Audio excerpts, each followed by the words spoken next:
મારું નામ DS સિયાણિયા, deputy engineer, Sorathiyawadi સબ ડિવિઝનમાં teaching સેલમાં સર્વિસ કરું છું.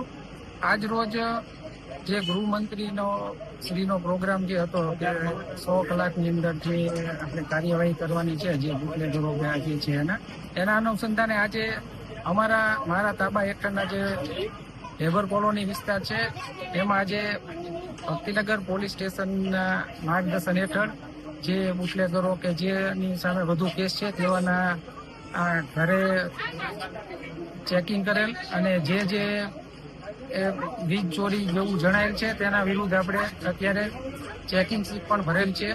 અને અત્યારે જે ઢેબર કોલોની વિસ્તાર છે એમાંથી ચાર ઈસમના ત્યાં આપણે ચેકિંગ કરેલ છે. એમાંથી 2 ઈસમના ત્યાં વીજ ચોરી જણાયેલ છે અને એની આગળની કાર્યવાહી હવે અમારી કંપનીના નિયમ મુજબ કરવામાં આવશે. અને હજુ પણ જેમ અમને આગળ ભક્તિનગર પોલીસ સ્ટેશનમાંથી કહેવામાં આવશે તો એ પ્રમાણે અમે આગળ કાર્યવાહી કરશું બીજી જગ્યાએ પણ.